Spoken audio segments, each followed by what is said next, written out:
Olá a todos, eu sou Everton de Oliveira, o professor Água do Instituto Água Sustentável. Esse nosso programa é um patrocínio da Hidroplan e, como vocês sabem, a gente traz pessoas que têm uma carreira ligada a trabalhar com água, a mostrar diferentes aspectos, né, desse tema tão rico e que permeia toda a nossa vida.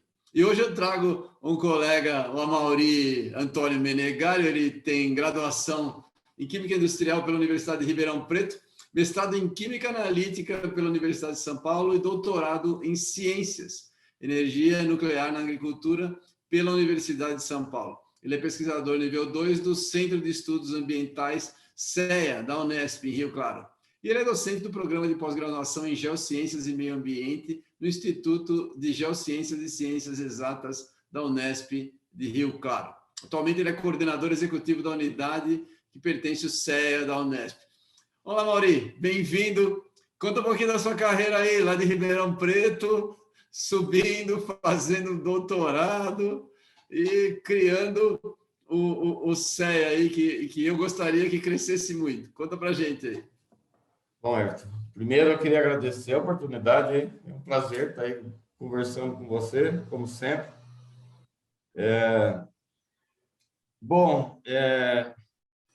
A minha carreira é um bom exemplo de mudança, né? Então, a gente comentava anteriormente aí.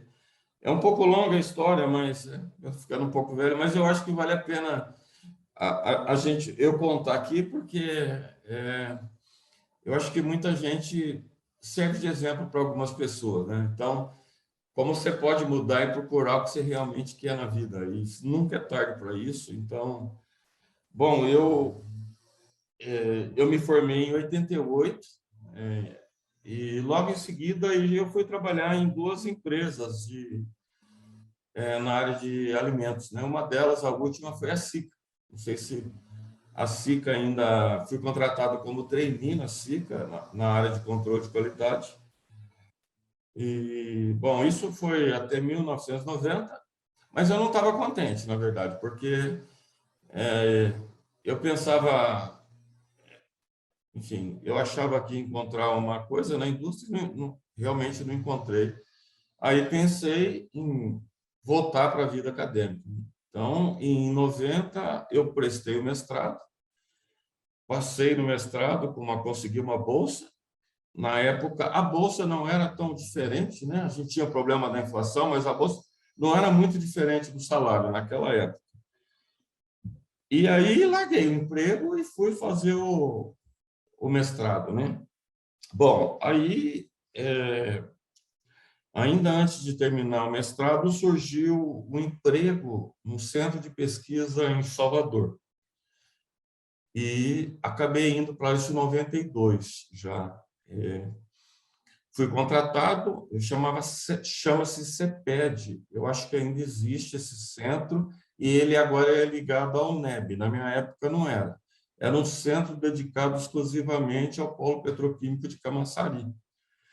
E foi um local que eu aprendi muito, porque a gente fazia análises para suprir as necessidades do polo.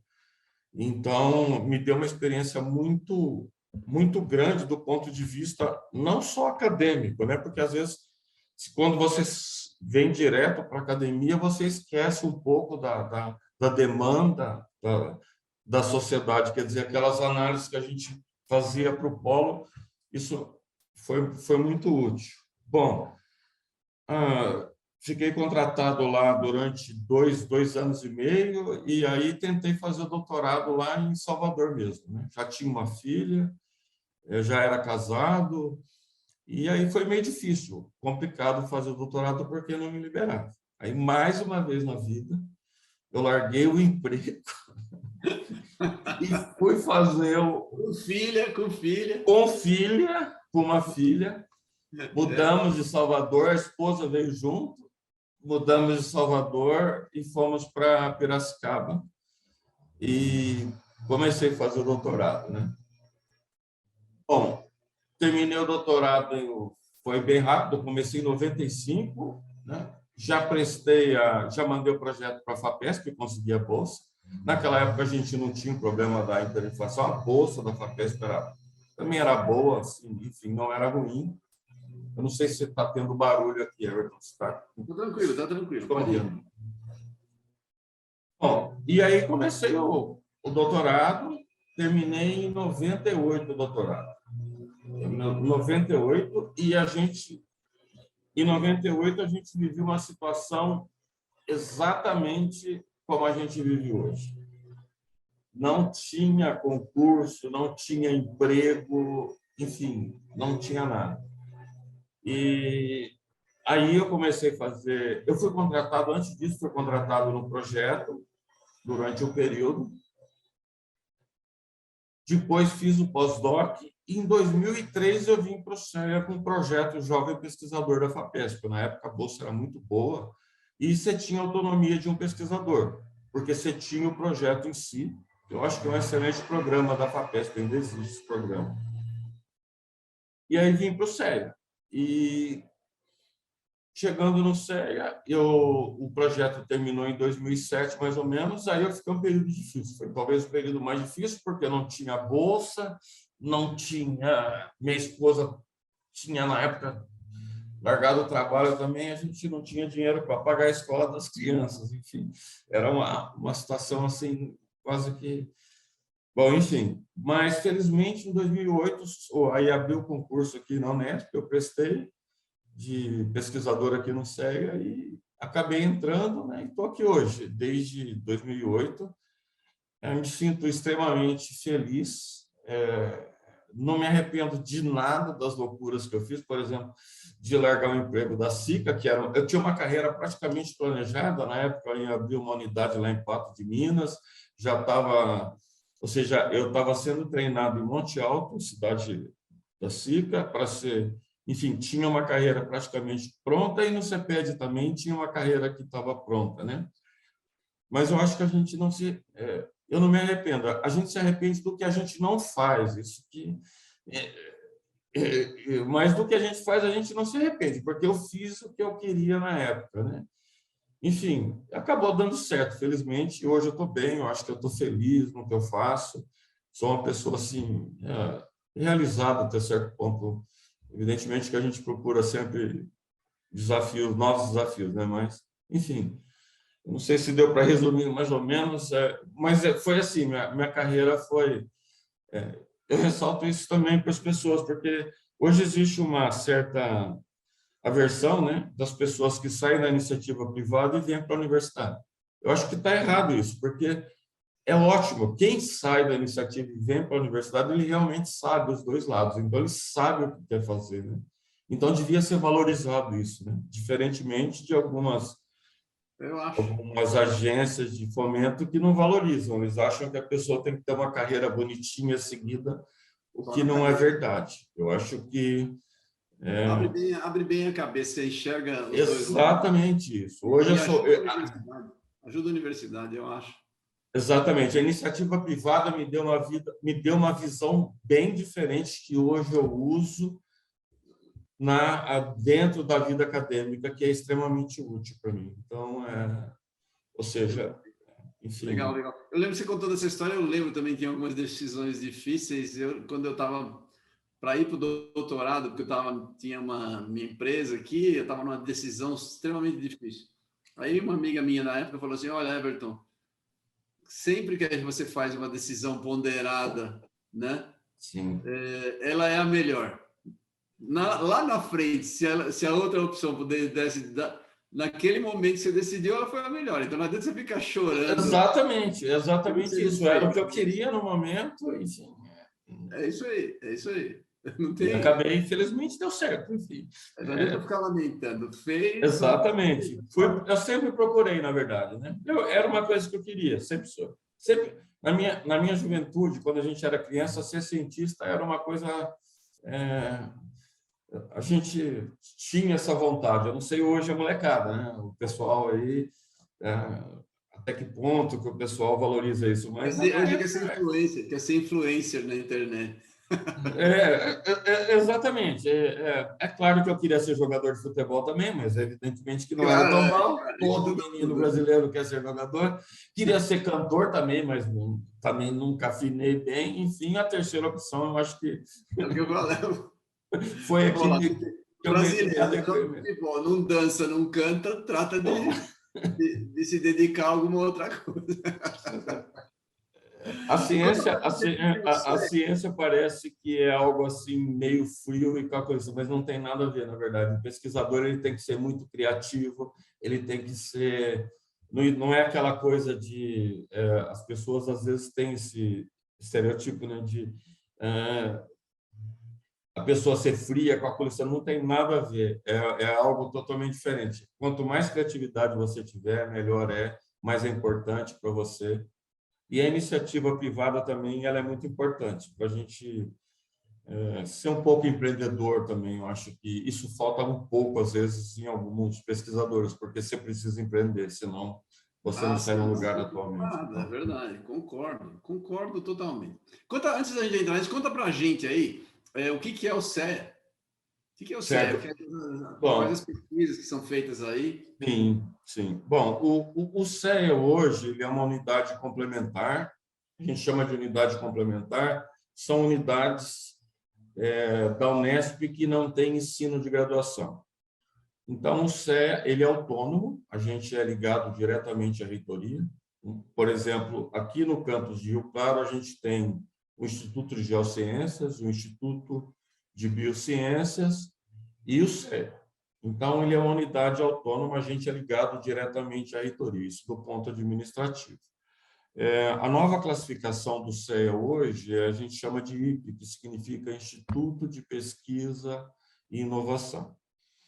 Então, o CEA é uma unidade complementar que tem como ideia agregar vários pesquisadores dentro da área ambiental, que, na verdade, é uma unidade complementar voltada para pesquisas na área ambiental, e se fortalecer nessa área. Do ponto de vista de graduação, de pós-graduação, a gente tem alunos de graduação também, tem bastante alunos de graduação, principalmente fazendo iniciação científica, né? Eu digo, a gente não tem a aula, não tem a disciplina aqui na unidade, mas a gente tem bastante alunos de iniciação científica, de graduação, mas a grande maioria do CEA hoje é formada por alunos de pós-graduação. Se você for ver o CEA hoje, você pegar uma amostragem, você vai apanhar um monte de alunos de pós-graduação, né? A gente tem hoje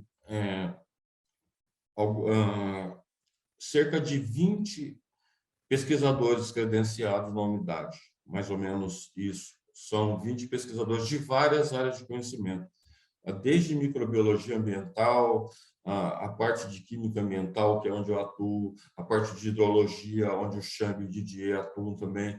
Enfim, são várias áreas. No site tem o nome dos pesquisadores, tem pessoal físico, biólogo, ou seja, o CEA é algo muito parecido com onde eu fiz o meu doutorado, que é o SENA, que é um Centro de Energia Nuclear na Agricultura. Ele era específico nessa área, mas o CEA é específico no meio ambiente. É uma estrutura enxuta, então a ideia dessas unidades é que elas sejam enxuta, tem um coordenador, o vice e alguns técnicos de laboratório, e ela é extremamente ágil. Então, a gente, para concorrer a um projeto, a gente é super ágil, qualquer pesquisador credenciado pode concorrer ao projeto. E, enfim, e a gente tem a ligação direta. Essa ligação direta com a reitoria faz com que a unidade seja bem mais ágil no desenvolvimento de projetos. Então, a gente tem vários tipos de projetos que a gente chamaria de extensão, que são aqueles projetos que têm relação com a iniciativa privada e também com a sociedade. Tem projetos, principalmente de pesquisa, bastante projeto de pesquisa. A gente é bem internacionalizado também. A gente tem uma parceria com várias universidades, a Universidade de Belfast, Queen's University de Belfast, a Universidade de Delft, na Holanda,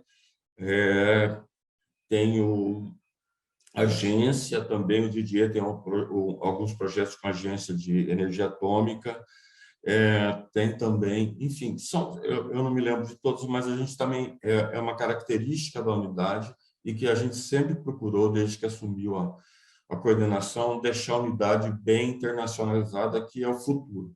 Hoje se procura muito isso, porque aquela história de pesquisador sentado na mesa dele lá, sozinho, acabou. Isso foi coisa de 40 anos atrás. Então, hoje, se a gente não tiver uma amplitude grande, e outra característica do CEA também são alunos. A gente tem alunos da geografia, da engenharia ambiental, alunos da química, alunos, quer dizer, com graduação em química, engenharia ambiental, geografia, geologia.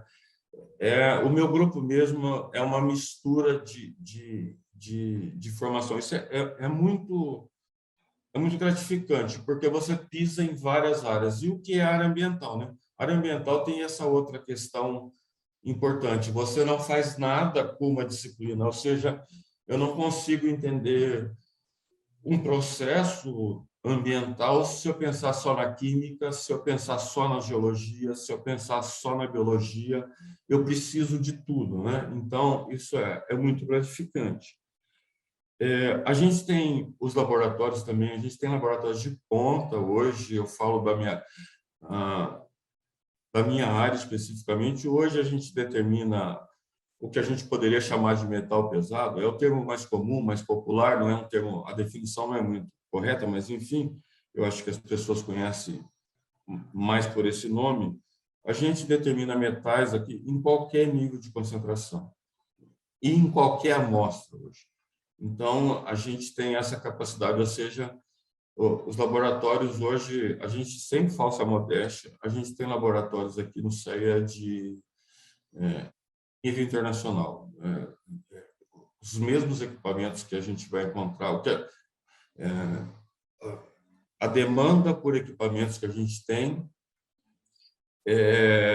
para fazer pesquisa é a mesma que o pessoal tem lá fora. Então, a gente pode fazer qualquer coisa aqui. Então, ou seja, o CEA é bem servido. É outra característica da unidade também, né? Porque a gente começa a se especializar na área ambiental. Então, toda a infra para fazer pesquisa na área ambiental é montada. A gente vem montando novos laboratórios. Tem outros laboratórios também, eu falei da parte de química, mas também tem um laboratório da parte de ecologia, do professor Newton, que é mais ele é um laboratório de sensoriamento remoto, não é bem esse o termo, mas é mais voltado para avaliar comportamento de animais, esse tipo de coisa. Então, é um laboratório quase que teórico, né, entre aspas, aí, mas, enfim, também tem esses laboratórios. Enfim, a gente também tem estrutura, tem salas de aulas, inclusive, a gente tem uma afinidade muito grande com o programa de pós-graduação, isso é outra coisa importante, da Geociência e Meio Ambiente, que você pertence, enfim, é uma afinidade da unidade, porque Geociência e Meio Ambiente tem tudo a ver com o que a gente faz aqui. E a gente tem sala de aula, anfiteatro, então é fácil ter evento, enfim. E também a gente tem alguns projetos de extensão também, né? Enfim, basicamente eu acho que é isso. Não sei se eu esqueci alguma coisa aqui, mas eu tenho que falar bem do CEA como coordenador aqui, mas basicamente isso. Se alguma empresa, se alguém quiser se aproximar de você, aí é só pegar o teu contato. Exatamente. A gente é aberto para qualquer projeto, seja ele projeto de empresas, a gente tem projetos com a Petrobras também, que eu esqueci de falar. A gente tem alguns projetos agora que a gente desenvolve com escolas, justamente para evitar a questão da fake news, ou seja, quando sai uma notícia na área ambiental, a ideia é fazer um projeto conceitualizando os termos, vendo onde está errado. Então, a gente também tem todo esse projeto aberto para a sociedade, para mostrar para a sociedade a ciência, né? Que isso hoje é algo essencial. A gente está procurando, a Unesp tem investido muito nisso atualmente. E, enfim, alunos que quiserem mestrado, doutorado, a gente está aberto, empresas, qualquer empresa que precisem de desenvolvimento de qualquer método, aplicações, a gente está aberto. Enfim, prefeituras, órgãos municipais, estaduais, o CEA está aberto para tudo. Assim. Isso é uma das vantagens de ser uma unidade complementar. Como a gente não tem a preocupação com a graduação, a gente pode focar mais em pesquisa, em desenvolvimento, esse tipo de coisa. Então, ajuda bastante. Vocês têm o desenvolvimento de alguns métodos em biogeoquímica, né? Conta para a gente aí o que são esses métodos, dá um exemplo de aplicação para a gente. Sim, isso é a principal área da atuação do meu grupo de pesquisa, né? Na verdade, hoje, né, quando você vai trabalhar numa área contaminada, você sabe melhor do que eu sobre isso, você não basta fazer uma caracterização sem muito fundamento. Se você vai mexer numa área que é contaminada, falando de metais pesados, por exemplo, que é a minha área,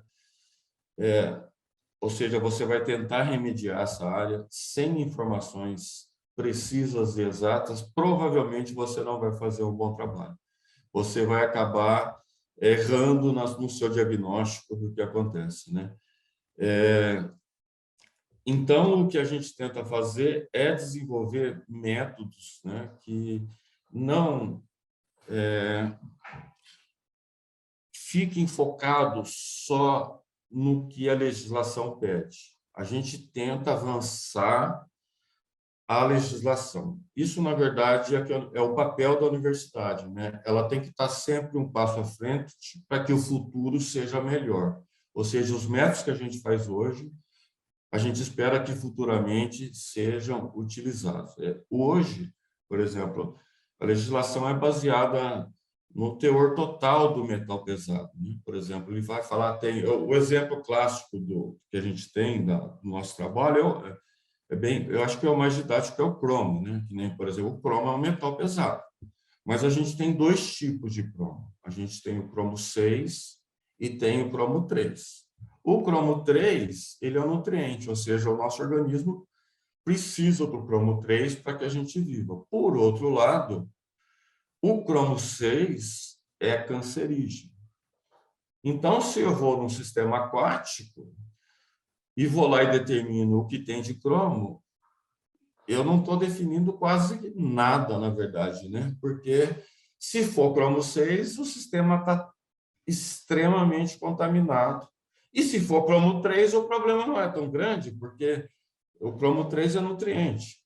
Então, e outra tendência também é o foco em medidas no sistema aquático, né? Porque quando você traz a amostra para o laboratório, ela pode ser degradada. Isso é outra tendência dos métodos, né? A gente faz a amostragem direta lá no campo, né? Então, essa história também de pesquisador ficar só no laboratório é outra. A gente tem que ir ao campo mesmo, porque a tendência da área ambiental hoje encaminha a gente ao campo para fazer esse tipo de coisa, né? Então, é isso que a gente faz. Então, a gente tem métodos para fazer medidas de cromo 3 e cromo 6 em sistemas aquáticos. A gente desenvolveu alguns métodos para isso. Tem vários outros exemplos. A gente tem o exemplo do mercúrio, que é um exemplo clássico. Eu não sei se o pessoal conhece o desastre de Minamata, no Japão, mas, enfim, o pessoal pode procurar no Google. Isso foi um dos maiores desastres, que foi a contaminação com mercúrio, né? O mercúrio é um exemplo interessante, porque a gente acha que o mercúrio, tanto o mercúrio zero, que encontra em termômetro, como o mercúrio 2, que está dissolvido na água, ele é tóxico, não deixa de ser tóxico, mas a gente tem uma espécie de mercúrio que chama metilmercúrio. Então, a gente tem 3 tipos de mercúrio. Então, determinar o mercúrio total não significa. O metilmercúrio, ele é tão tóxico, mas ele é tão tóxico que, se você tocar, a sua pele absorve e você vai ter efeito tóxico dele. Então, é uma toxicidade impressionante. Isso que aconteceu no Japão, né? Eles descartaram o mercúrio esse mercúrio foi transformado, mercúrio zero de uma indústria, foi transformado em metilmercúrio por bactérias no fundo do lago. Os peixes foram comendo esse mercúrio e aí foi biomagnificando na cadeia trófica.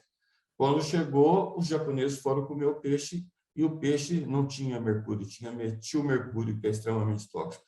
Se vocês verem na internet as fotos, é algo assim, é assustador. Isso aconteceu em 1950 e eu acho que demonstra bem, né, a importância, né? Porque se determina só mercúrio lá, o pessoal estava até tranquilo, né? Porque o mercúrio precipitava, quase não aparecia na água. Quando ele começou a aparecer, aí o desastre veio. O arsênio também é um outro bom exemplo. O arsênio é o contrário, né? O arsênio inorgânico, ele é muito mais tóxico. Sócrates morreu de arsênio, o pessoal é a famosa cicuta, a gente usa arsênio como veneno de rato, mas o arsênio, ele se bioacumula em ostras, só que numa forma orgânica que não é tóxica, né? Então,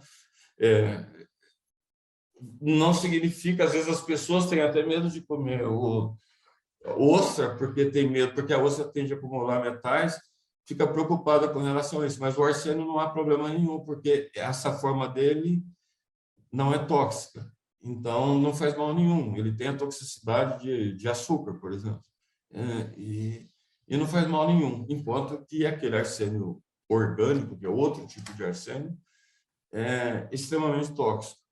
Então, basicamente, é isso que a gente faz. A gente tenta aplicar também os métodos que a gente desenvolve para caracterizar bem a área, né? Eu não sei, você sabe melhor talvez que eu isso. Às vezes é preferível você controlar o que está acontecendo na área contaminada e ver os efeitos do que ir lá e mexer. Eu conheço vários exemplos aí de pessoal que tentou remediar a área que foi contaminada com metais e piorou, na verdade. Então, é essa a ideia, na verdade, assim. Tem também a questão dos contaminantes emergentes, que a gente trabalha agora, os contaminantes emergentes, por definição, são alguns contaminantes que não estão na legislação, mas se sabe que esses contaminantes estarão futuramente, né? O exemplo disso é o hormônio feminino, né? Vem das pílulas que são descartadas, a cafeína, que a gente descarta, remédios que são descartados no ambiente, e isso o sistema de tratamento não tira. Isso fica na água. A gente vai beber a água, mesmo a água tratada, eles não removem esses contaminantes, né? A gente tem um projeto que avalia a concentração de gadolínio no Rio Paraíba. Gadolínio, ele é utilizado como contraste para ressonância nuclear. E o pessoal toma o contraste e depois descarta todo esse gadolínio no ambiente, né? Parece que é pouco, mas quando você vê, você não sabe o comportamento desses contaminantes emergentes. Então, outros e não tem metas. Na maioria das vezes, né? As agências não pedem, não exigem um monitoramento, em parte porque não tem métodos, e em parte porque não se sabe o que pode acontecer, né? Então, mais uma vez, aquela história, se a gente não tiver frente para ver o que está acontecendo, enfim, a gente acaba deixando acontecer primeiro, que nem aconteceu lá no Japão, em 1956, né? Aí o desastre já está feito, não tem como mais remediar o sistema. Eu acho que basicamente, não sei se deu uma ideia, mas é basicamente isso que a gente faz. E como é que funciona? Vocês trabalham com biomonitores, né? Como é que vocês trabalham com? Como é que funciona Isso. a utilização de biomonitores para poluição ambiental, por exemplo, em Sim, a gente tem essa linha também, que é uma linha que, em particular, os órgãos ambientais, particularmente o IBAMA, ele tem uma certa tendência a adotar essa linha, né? A questão tem a ver com a disponibilidade do metal para a vida aquática, né? Por exemplo, se a gente vai lá medir o metal na água, nem sempre a gente tem condições de afirmar se esse metal vai ser disponibilizado para a vida aquática. Suponhamos que é um metal pesado que faz mal para a vida aquática. Ostras e mexilhões são bons biomonitores, porque eles filtram bastante a água. Então, a gente, ao invés de medir só na água, isso é uma coisa que é importante, porque às vezes as pessoas acham que o biomonitoramento a gente não pode medir fatores, né, abióticos, que a gente chama, ou seja, a concentração do metal pesado na água, mas é um complemento, é uma medida complementar, né? Então, quando a gente mede na ostra, no animal, tem, ela faz o processo de filtração. Então, o sistema de alimentação da ostra e mexilhões é um processo de filtração. Então, quando a gente mede diretamente o metal nesses animais, a gente sabe o tanto do metal que foi para o animal. E ele também dá um histórico, né? Porque suponhamos que a gente teve um descarte do metal pesado, metal tóxico lá no ambiente, e aí esse metal, no rio, por exemplo, ele dispersou e desapareceu. Só que o animal registrou isso, ficou nele, ficou na memória Então, ele te dá uma boa... o biomonitoramento, ele te dá uma informação sobre o histórico da contaminação e também dá uma informação sobre o quanto do metal pesado foi parar no animal, para a vida aquática do modo geral, e, consequentemente, para a gente, né? Aquela história lá, né? No caso do arsênio, porque o arsênio tende a se acumular também, infelizmente, numa forma que não é tóxica, mas o chumbo também pode ser, que é outro metal tóxico, assim, que não tem função biológica, ou pelo menos a gente não conhece no momento. Então, em geral, é a utilização dos que a gente chama de biomonitores. A gente, além de fazer as medidas físicas e químicas, a gente utiliza também animais, mede os contaminantes dos biomonitores de modo... Deixa eu fazer uma pergunta para você. Você consegue saber, por exemplo, qual o volume de água que uma ostra filtra para você ter uma relação? Não, isso. A gente normalmente não faz isso. A gente não tem essa informação, é muito difícil da gente obter, porque isso é uma das grandes questões dos biomonitores. Eu falei aqui de uma maneira simples, mas não é tão simples quanto parece. Porque organismo vivo, boa, sua pergunta é excelente, porque o organismo vivo, ele é esperto, assim, entre aspas, né? Por exemplo, se ele vê que está absorvendo muito metal, alguma coisa, em alguns deles, né, alguns biomonitores, eles param de filtrar. Então, se é um elemento que é favorável a ele, por exemplo, nutriente, né, por exemplo, que nem manganês, ferro, são nutrientes que ele precisa, aí ele filtra mais.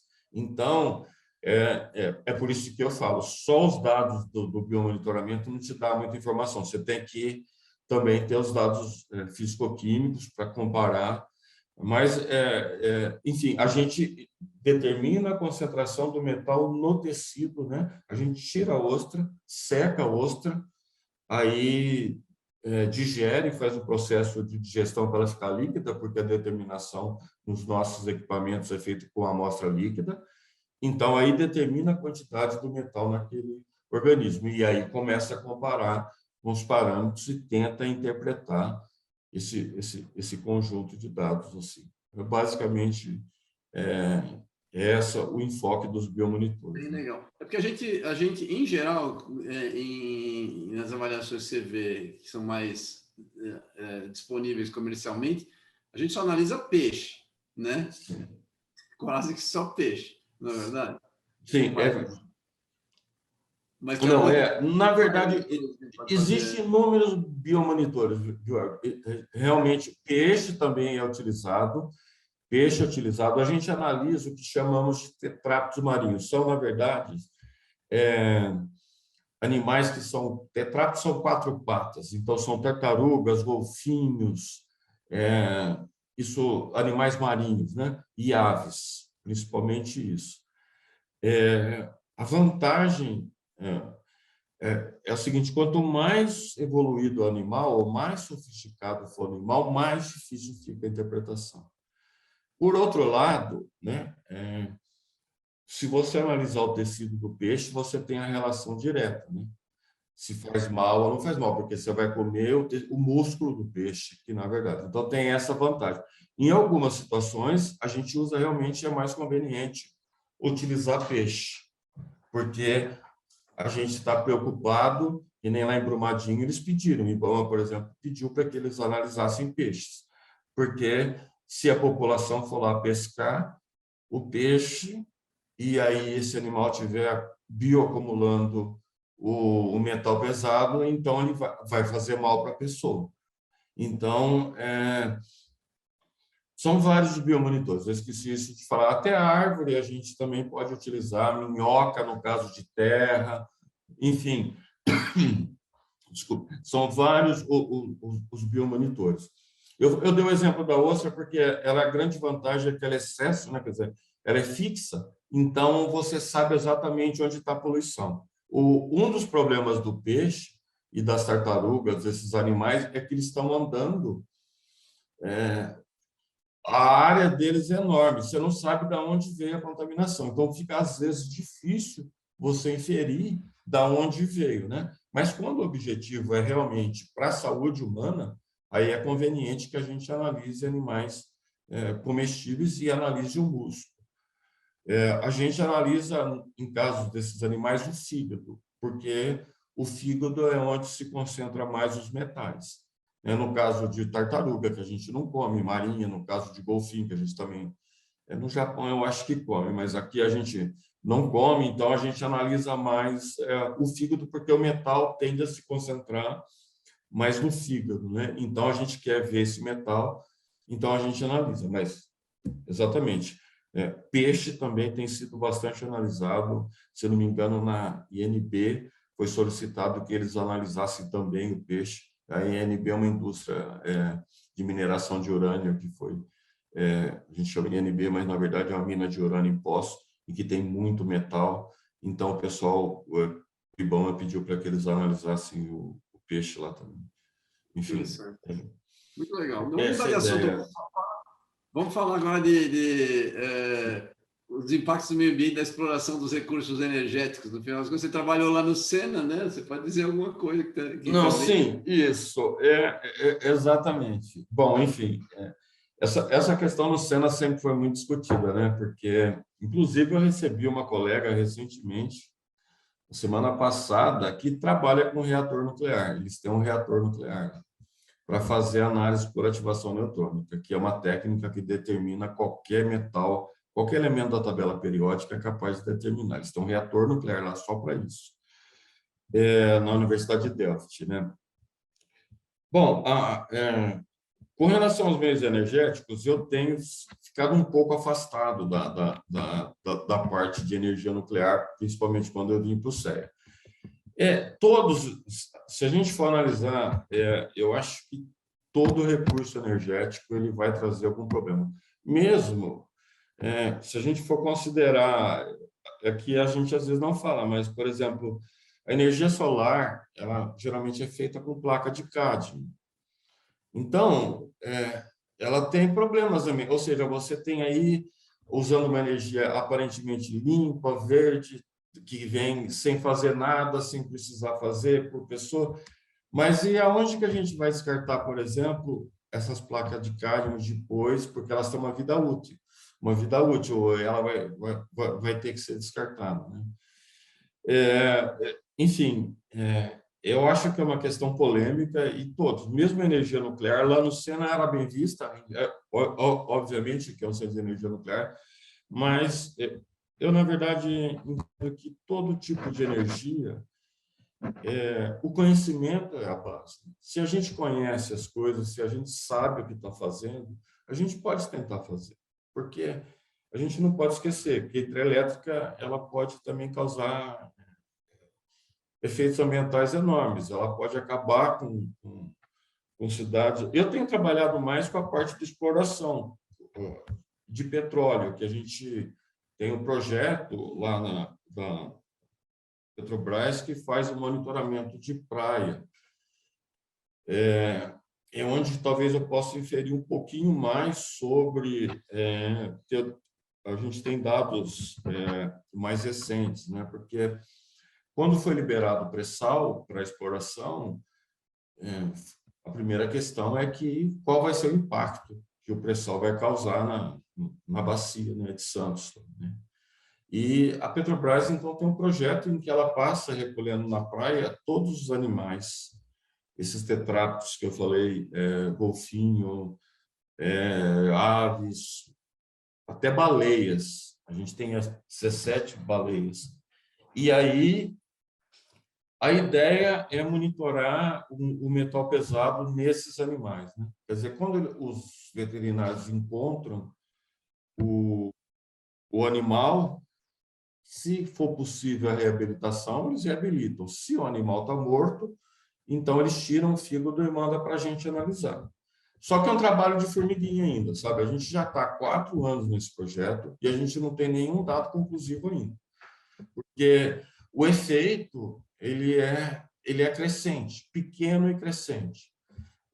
Então, a gente, a cada ano, analisa os dados, né? Então, analisa, particularmente no nosso caso, tem outro professor que trabalha com a parte de compostos orgânicos, a gente trabalha com os metais pesados, que é nosso especializado, ou seja, a gente vê o impacto da atividade de exploração de petróleo na bacia com relação aos metais pesados, né? Então, no momento, a gente não tem nenhum dado palpável.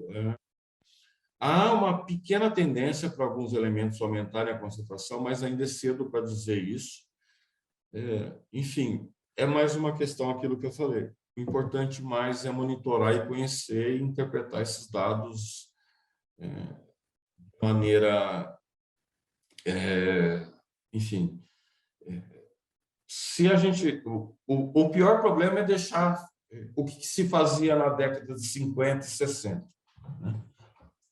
Você deixa a atividade, quando aparece o problema, você vai atrás. Não, não é assim que a gente... Eu acho que a comunidade científica aprendeu isso. Primeiro, hora que começa, né? A primeira questão é estabelecer uma linha de base ali da concentração dos metais, né? Antes da atividade começar. Depois que a atividade começou, aí já é tarde demais, né? Aí, então, é mais ou menos isso, assim, da parte de recursos energéticos.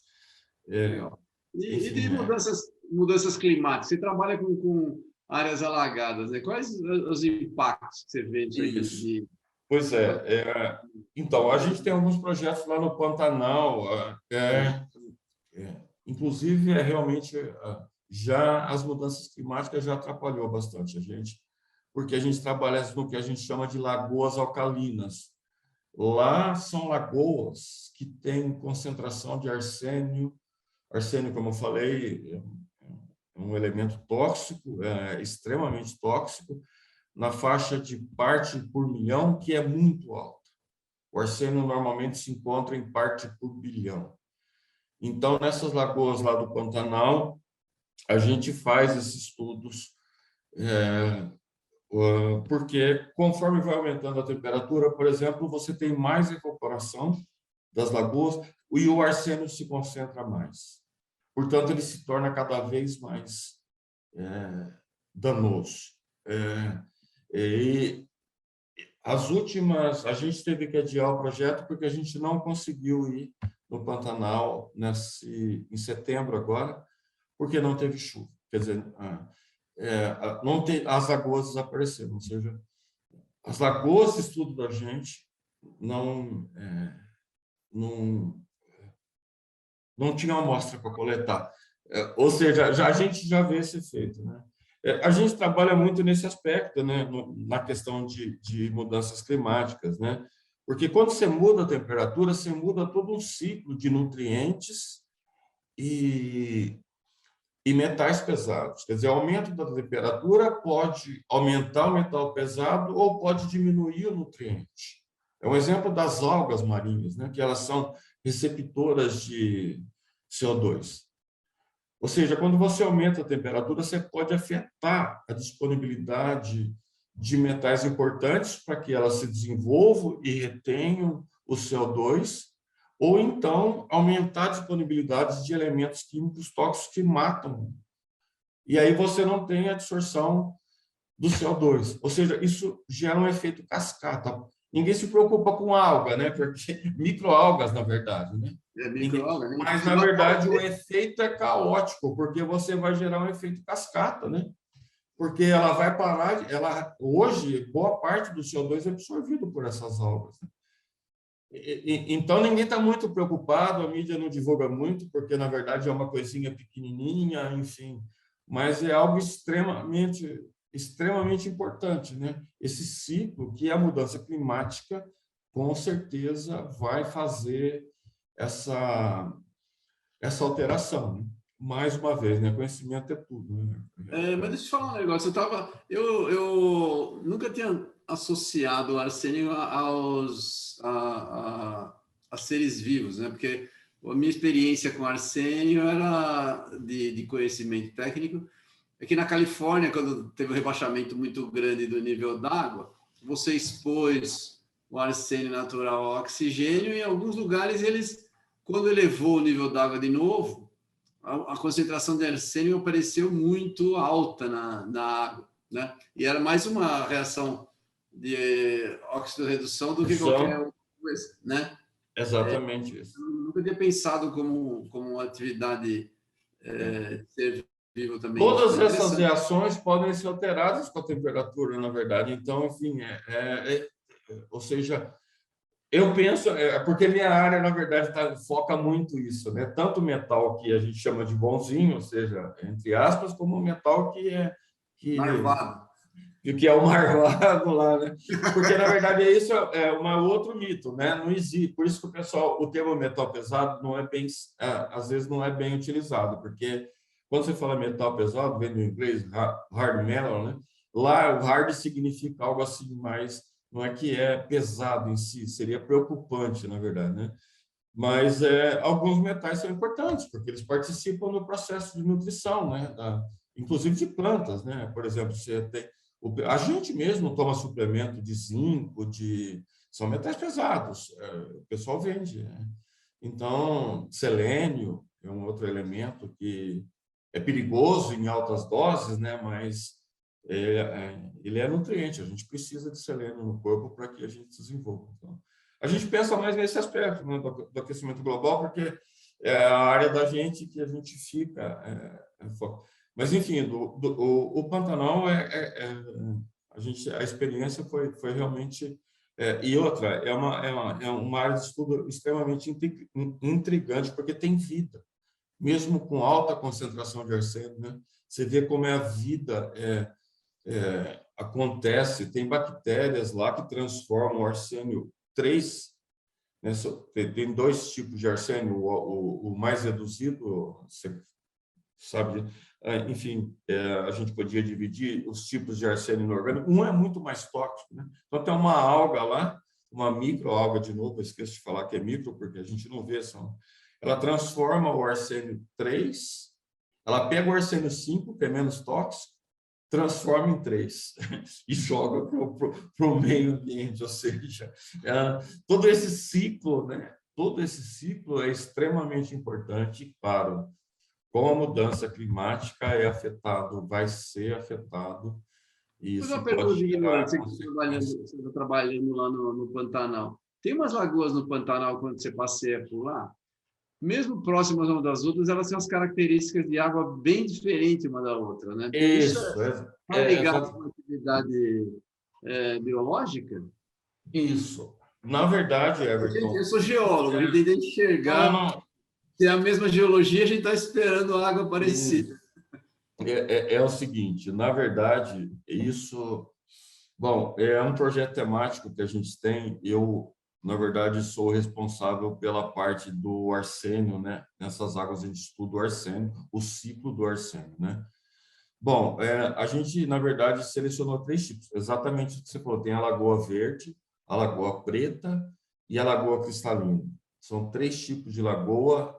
A Lagoa Verde, normalmente, ela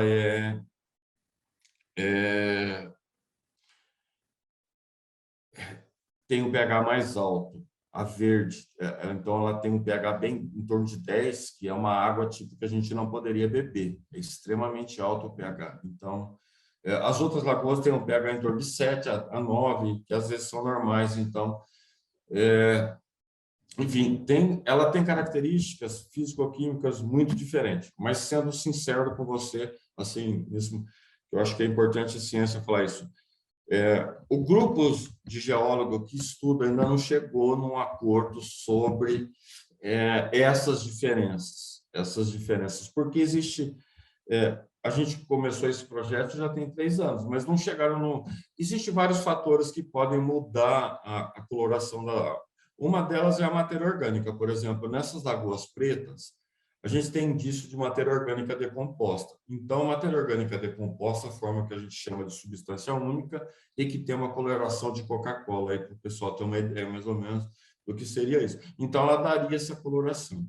Isso é apenas uma das hipóteses que a gente tem para essa diferença de color. Isso sem entrar em detalhes mais geológicos, biogeoquímicos, que é muito mais complexo. Porque é interessante, essas lagoas elas não são alimentadas. Há briga, há discordâncias ainda até de onde que é a fonte da água dessas lagoas. Se é via... ela é recarregada por aquíferos, ou seja, eles primeiro fizeram um estudo, eles perfuraram, fizeram um perfil de um lado da lagoa, chegaram numa conclusão, fizeram do outro lado, a conclusão foi totalmente oposto o que tinha dado. Enfim, aquela história, a gente continua, o pessoal continua tentando entender essa parte lá dessas lagoas. A Lagoa Verde, ela é possível também, ou pelo menos ter uma interferência da formação de cianobactérias, que são verdes. Então, elas dá aquele bloom, aí dá aquela impressão de que o mar vermelho é alga, né? São algas vermelhas que ficam lá, que dá aquela coloração de vermelho. Então, no caso da Lagoa Verde, aparentemente são cianobactérias que têm essa coloração, algumas bactérias que têm essa coloração, né? Que são verdes. Mas é muito interessante o estudo, é muito legal isso daí. A gente até conversava com os geólogos aqui, tem toda uma equipe de geólogos lá no projeto, mas ainda o pessoal está tentando entender esse processo, porque é um processo totalmente fora do convencional. pH 10, não tem nada, não tem nenhum rio que, em princípio, tem ligação com as lagoas. Não sei, durante a cheia, por exemplo, enfim, a gente não consegue chegar na cheia lá, né? Então, eu tenho uma história, algumas histórias engraçadas para que você está contando, eu estou me divertindo, estou lembrando. A gente trabalhou numa área contaminada, nem vou te contar onde é, para não posso contar a empresa, claro. Mas é interessante. E tinha a área de água superficial, tinha bastante matéria orgânica, então a água fica aquela cor de chá, né? Aquela cor escura. Isso, exatamente. E a contaminação da indústria era ácido. Então, quando o ácido chegava na água, precipitava a matéria orgânica e a água ficava linda. Ficava limpinho e ficou bom, né? E as pessoas, na verdade, achavam que a indústria estava contaminando quando a água estava limpa com matéria orgânica. Exatamente. A água dele está limpa, está limpinha. Exatamente. Mas é só que o pH está lá embaixo. Se tu pegar 2 lá, o cara... Perfeito. E uma vez também eu fui numa área de uma contaminação, ao contrário, já estava uma contaminação era uma região alagada, e era um pH, estava 3 lá, né? pH baixo. E era uma área que eles estavam ainda, tinha um lixão perto, e quando a gente chegou, a máquina estava empurrando o lixo para dentro da água. Assim, a gente chegou e viu a desgraça acontecer. Só que quando a máquina jogou o negócio, eu acho que devia ter algum tipo de calcário, alguma coisa na água, alguma coisa alcalina. A reação é imediata, né? Instantânea.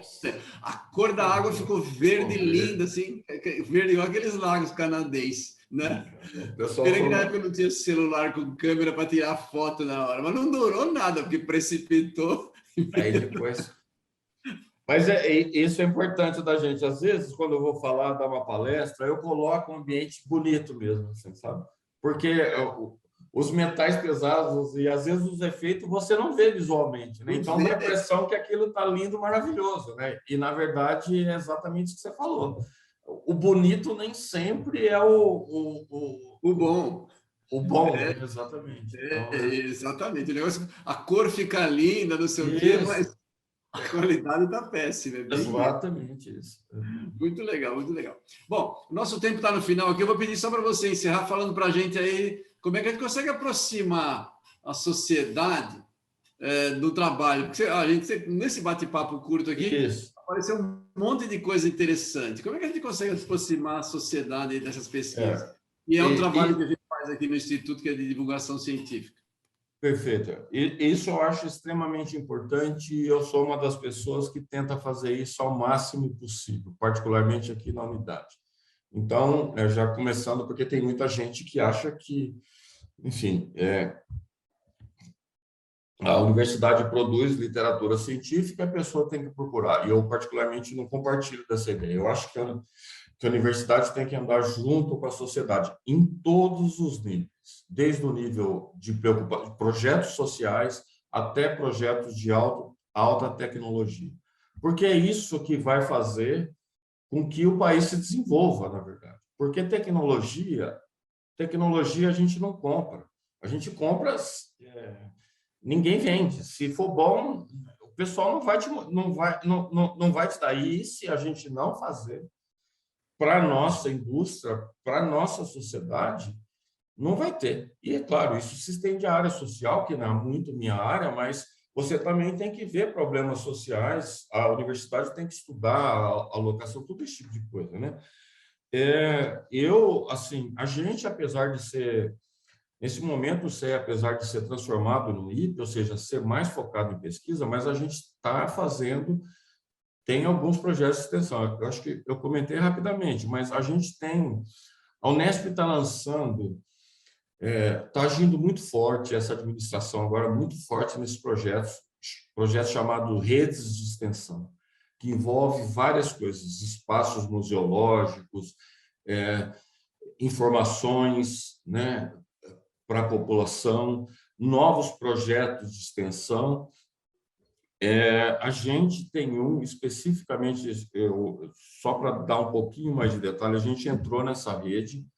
Então, a ideia nossa é trazer uma escola de segundo grau, alguns alunos e professores da escola de segundo grau, e pegar um boletim, uma notícia ambiental na imprensa e, na verdade, com a ajuda dos alunos de pós-graduação, a gente pega e começa a definir todos os conceitos que são importantes para entender aquela notícia e publica aqui no site do CEA e depois discute até que ponto que isso é verdade, até que ponto que isso é mentira, se tem fundamento ou não tem fundamento. Tudo isso eu acho que vai evitar muito a história das famosas fake news, porque do mesmo jeito que existe pessoas que são contra, não é contra o meio ambiente, mas não se preocupam com o meio ambiente, existe exagero em algumas situações que não são reais. Então, o importante é a verdade, né? Mostrar a verdade para as pessoas. Então, esse é um dos projetos da rede, né? A gente também envolve o Museu da Água de Piracicaba nesse projeto. Então, é um projeto localizado, que a gente chama de regional, nesse primeiro momento, que vai atender a região de Rio Claro, Piracicaba, para a gente tentar esclarecer esse tipo de informação que a gente vê na imprensa e mostrar para as pessoas a importância disso. Então, além dessas redes, tem outras na parte de humanas, que tem o professor, eu me esqueci o nome dele, que é da área de humanas também, que aí ele vai ver a questão de desenvolvimento, empréstimo, enfim, questões da área de humanas. E a parte tecnológica, aquilo que eu falo, qualquer indústria que chega aqui, a gente tenta fazer isso é uma coisa já natural para a gente, né? Então, a gente não precisa ter um projeto específico, porque a empresa, naquilo que eu falei, normalmente a gente está disposto, a gente atende telefone aqui de qualquer um que liga, a gente recebe vários telefonemas, algumas empresas. É lógico que a gente não atende tudo, porque a nossa área... mas a gente tenta encaminhar para os outros colegas, outras pessoas, para que a pessoa suporte, né? E, na minha opinião, não pode ser algo só, porque durante muito tempo houve uma ideia de que esses projetos deveriam ser colocados só para a população de baixa renda. Não acredito que tenha, e que isso tem que ser para toda a nossa sociedade, né? Ou seja, tem que ser, claro, para o pessoal de baixa renda também, para as indústrias que precisam desenvolver tecnologia, porque são elas que vão trazer o desenvolvimento aqui para o país. Se elas não tiverem tecnologia, elas não vão conseguir dos Estados Unidos, não vão conseguir de outro país. Da China, ninguém vai vender, né? A China prova disso, né? Eles investiram muito em ciência e tecnologia justamente por isso, né? Para ter condições de desenvolver produtos mais sofisticados cada vez mais, né? Então, eu acho que isso é importante você tocar nisso, porque é uma coisa que a Unesp, isso já, pessoal, é importante que as pessoas saibam que existe um programa muito forte realmente da Unesp para tentar trazer a população para fazer o que a gente chama de projeto de extensão, né? A gente chama de projeto porque, de modo geral, isso tem que ser feito no papel, enfim, mas hoje, e a universidade tem esse papel, né? Isso que é importante. Uma universidade ela tem que ser forte no ensino, né? Tem que ser forte na pesquisa e tem que ser forte na extensão, que é a comunicação com a sociedade, né? Tem que servir a sociedade. Então, eu acho que isso é o... E conta com a gente aí, eu estou trabalhando bastante na parte de divulgação, as suas informações aí, se Não, quiser. isso, aliás, você é uma boa pessoa para a gente também tentar fazer esse contato, porque a ideia era colocar no site, mas talvez a gente ampliar mais isso um pouco, seja bem útil, porque a ideia é justamente essa, né? A gente analisar uma notícia. A gente tem um trabalho forte com rede social, que é o que conta hoje. Exatamente. Vamos manter contato aí. Interessa. Sim. Porque esse projeto eu acho essencial para a gente, porque evitar mentira, isso é o que é mais importante. Falar cientificamente, mostrar a importância da ciência. Não ter medo, é o que você falou lá, não ter medo de falar assim, puta, não chegamos à conclusão ainda. Exatamente, não se sabe, é comum isso. Né? Pesquisa é aprender. É exatamente isso. A gente está sempre... Aquele pesquisador que acha que sabe tudo pode falar que esse daí Pode se aposentar, né? Pode se aposentar, porque já acabou. Eu não tenho mais o que fazer. Então, essa é a... Bom, Amaury, o nosso tempo chegou ao final aqui. Por favor, faça só suas considerações finais para a gente finalizar aqui. Eu tenho pouco, assim, eu falaria para as pessoas, bater primeiro a questão do sonho, né, que eu acho que procurem os seus objetivos, eu acho que isso é algo extremamente importante. Sinta-se feliz no que você está fazendo, que isso é o que vale na vida, é a coisa mais importante. Dinheiro é bom, é importante, mas não é tudo na vida. A gente tem que estar aqui no trabalho feliz. Outra coisa é esse recado também, né? A gente não compra ciência nem tecnologia. A gente precisa fazer isso. A gente precisa pelo país, né? Pelo nosso país. Se a gente não fizer, os institutos de pesquisa, as universidades, não importa que as próprias empresas também, com seus institutos de pesquisa, que também têm, desenvolva. Isso é extremamente importante. É um recado para a sociedade, porque eu acho que a gente, às vezes, esquece um pouco isso, né? E dá aquela impressão, falar, a gente é pobre, então se deixa os Estados Unidos desenvolver isso, depois a gente compra, né? Vai continuar pobre. A gente não vai comprar, eles não vão... Se for porcaria, eles vão passar para a gente, né? Eu estou falando dos Estados Unidos, mas pode ser a China também, né? Não importa aí de onde vem, né? É isso que eu acho que, assim, essa é a minha consideração e, evidentemente, que a gente tem que se preocupar com o ambiente, que eu acho que não só para nós, porque o futuro depende disso. A gente precisa de água, a gente precisa de várias coisas, enfim. Eu acho que é isso. Obrigado.